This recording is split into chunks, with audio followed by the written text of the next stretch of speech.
I feel like this almost goes without saying, but Ninjago City is the capital city of the land of Ninjago, hence the name. But even though it is the fundamental core of the realm of Ninjago, and also possibly one of the most iconic places in the show of Ninjago, the fact is that when you actually look at it as a whole, we actually don't get too much when it comes to the city. Now there is a lot of times where we do end up in Ninjago City within the show, but the fact is that the narrative purpose of the show is never truly there. The city is more or less just a playground for a lot of different schemes that the villains end up using. But because of all of those schemes that those villains do to the city, the fact is that the city in of itself has definitely evolved over the course of the show. And that's just what I want to talk about today, how Ninjago City evolved over time, and ultimately what was the best era for Ninjago City. The thing is though, is the fact that we don't actually get a lot when it comes to the earlier days of the city. The fact is that we don't necessarily get a lot of the history of it. We only really get one instance of seeing earlier variants of Ninjago City, and we don't really get to know a lot about them because of it. One time we do get to see an earlier take of the city is actually in season 6, when Narukon brings back Kai in time to show him his earlier version of his father, and we get to see what the city looked like when it was initially in its conceptual stages. And this is actually the main image that shows what an earlier version of Ninjago City actually looked like. You can see where the skyscrapers were beginning to form, but for the most part, it actually looks a lot like Jamonokai Village. And I do find it interesting to note that Ninjago City clearly started out as a much smaller landscape. What I do find interesting to note is the fact that even though Ninjago City canonically is outside of the Sea of Stands, and it is mostly surrounded by desert because of the multiple times we get to see it beyond this point, the fact is that in this specific earlier instance of Ninjago City, we actually do get to see trees. So it does actually further this point that Ninjago City was seemingly not actually formed out of a desert, it's just simply the neighbor of a desert, and it could bring this whole idea that Ninjago City was formed on a place that we never actually got to see in its full potential. The fact is that the only other really forestry kind of area that we get is the Birchwood Forest, and this definitely does not match that aesthetic. So it seems to be that Ninjago City was formed on a place that we never actually got to see in the course of the show. We do by technicality get another instance of what an earlier version of Ninjago City could have looked like in Season 7, but that is because of the Time Twins influence. That is essentially what a modern day Ninjago could have looked like without the use of technology, and you do get to see it's much more simplified, there is not really much going on to the city, so it does show that of course technology definitely played a part in what Ninjago City could have looked like. But the fact is that this kind of version of the city isn't really canonical, so I don't really consider it any sort of validity to its history. But back to what is, in my opinion, the canonical variant of the city, you can see that it definitely had its humble beginnings, and like I said, it definitely seemingly was founded on an area that we never really got to see beyond the course of the show. And you could make the point that the trees in the background of Season 6 was the swamp that we get to see in Season 7, but it's too different, and again, the swamp trees do look different to the trees that we see in the flashback. So I would consider that the Ninjago City that we all know and love was formed on an area we never actually got to see. But it was eventually built up into the first variant of Ninjago City that we get to see in Season 1. The fact is that we never actually got to see Ninjago City as a whole until midway through the first season, which is really weird in retrospect, but the fact is that we never really got it outside of that point. And what you can see here is essentially what Ninjago City looked like in its first variant. You can see the skyscrapers that we talked about, you can see it's a very busy looking city and a very dense looking city. It seemingly had no end to this original variant, but honestly, it was a very simple version of Ninjago City. You could say this is down to the fact that it was an earlier time for the show and less budget, but the fact is that this version of Ninjago City was very bland looking. There was no standout buildings, there was nothing really to catch your eye, everything looked more or less the same, and we never really got to explore Ninjago City as a whole. We got certain locations, like that grassy plaza that we get to see a bunch of times, but the fact is, we never saw much of this variant of the city. Or more specifically, anytime we did get to see the city, it just looked the same. It was always just the same looking buildings, the same looking streets. The city never really had much of a personality at this point in the show. And I do think that's disappointing because as for a first variant of the city, it just never really got a lot. But this by technicality is the longest Ninjago city stayed the same way it was, because it's clear that this city stuck around in the variant it was for a very long time. If it was being built before Rei seemingly became an elemental master of fire, the fact is that it has to have been around for a very long time, especially considering that there was at least 40 years between Crux and Achronix.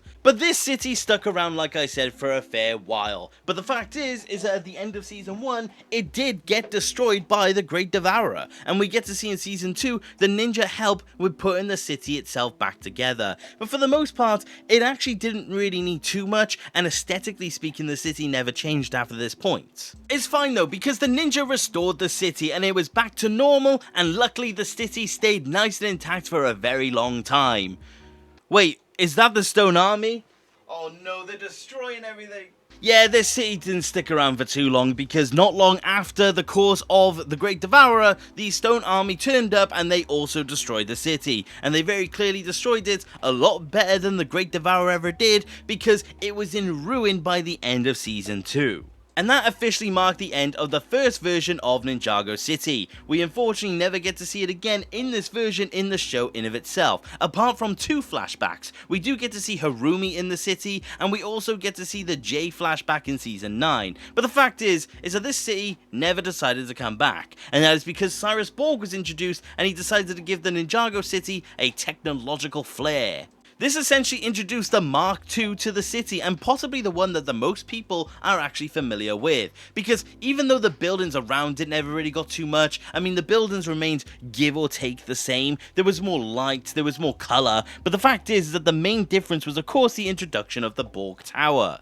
In the terms of the show, the Borg Tower essentially stood as the beacon of hope for the citizens of Ninjago. It's a new city, it's a new time, and the city will not get destroyed once again. But the fact is that ultimately, it did end up having that happen to them. But outside of the show, Borg Tower definitely served as a very iconic piece of Ninjago history, and I think a lot of people remember Borg Tower specifically when it comes to Ninjago City. But like I said, the city was again destroyed in the exact same season. Of course, the digital overlord took over Ninjago City and he laid ruin to the place. And you can see that that definitely happened, but Ninjago City basically sat in this really weird sort of state of destroyed for the most part of that season. And in the end, of course, the overlord makes the city into a fortress, but the fact is that the city was definitely destroyed once again in the season. And even though it is very short-lived, this does actually mark the end technically of the second version of Ninjago City, because after the Overlord destroyed it, we never see this version of the city again, because the technology in the city was never used after this point. So no more hovering traffic lights, no more floating roads, no more mechs for Cole to take over. The fact is that Season 3 by technicality does have a unique Ninjago City,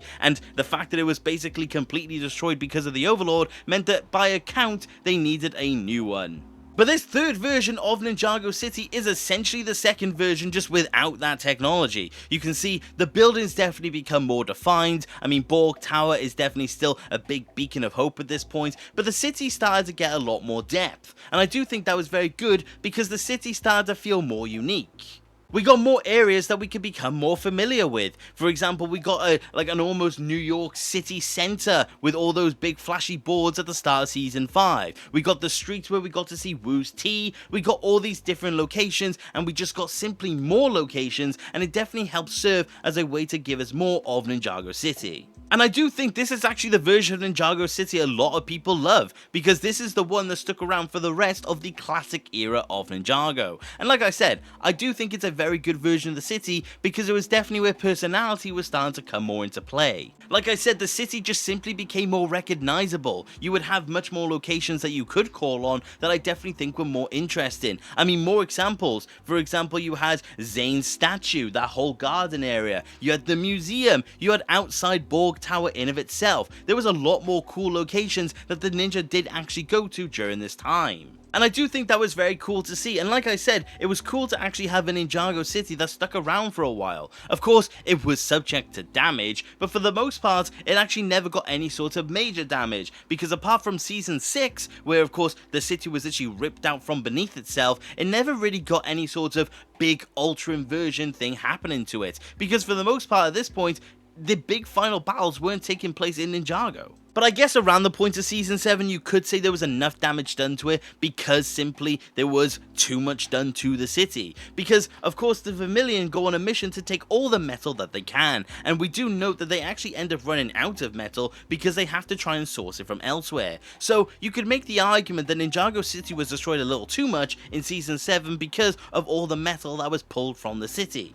But this is where things get a little more interesting, because clearly something had to have happened to the city by this point. Because before now, Ninjago City was basically in the middle of a desert, so there wasn't really much in the way of a body of water to be near it. But we do then get to Season 8, where of course the city does get another revamp, and obviously does look a lot closer to the Ninjago movie version of Ninjago City. But in my opinion, this is by far the best version we ever got of Ninjago City. This is so alive looking, it looks like there's so much more personality to the city, and honestly, it just looks like the best version that we ever had. It looked like the place to be.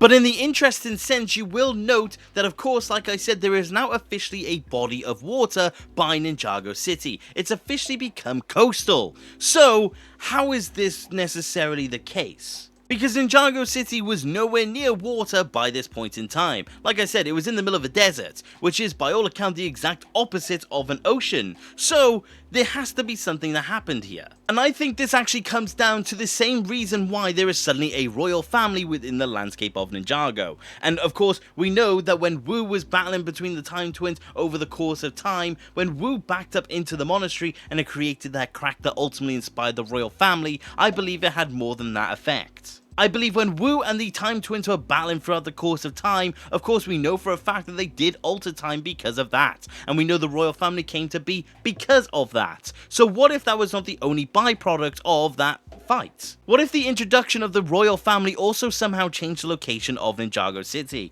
making it into a very different location, but ultimately still the same city conceptually? And this would help explain how Ninjago City is so different over the course of time. We know there is only a year between Season 7 and 8, and an entire city cannot be erected overnight simply by that timescale. So something else had to have happened to have given Ninjago its more coastal finish. And that's why I believe the introduction of the royal family, or Wu and the Time Twins' influence to cause the royal family, is what also caused a shift in the location. And that is how other parts of Ninjago City also came to be, such as the clear difference in location of Borg Tower, and ultimately all the other interesting areas that we got to see. I genuinely believe this has come down to the fact that Wu's fight through time has influenced more than simply the introduction to the royals. However, there is officially a counter to this theory, and this is where I'm going to leave it to you guys to debate whether or not you believe this shift in location was done in Season 8, or if it was actually done in Season 4. I was having a conversation with Professor Plastic, and if you have not checked out his channel, you should definitely do that. But he pointed out that Ninjago City in Season 4 specifically, the ninja are on a harbour when they leave for Chen's Island, and they return to a similar harbour on the coast of a city. And this led us to the question of, is this Ninjago City? It is seemingly implied to be Ninjago City in Season 4, but it makes no sense location-wise for it to be the actual case. Now, personally speaking, I actually believe it is not, and I do believe the main backing for that is the fact that there is no Borg Tower throughout any of the shots in this coastal area, which would mean it is another city within the land of Ninjago, or at least another city that looks like Ninjago City.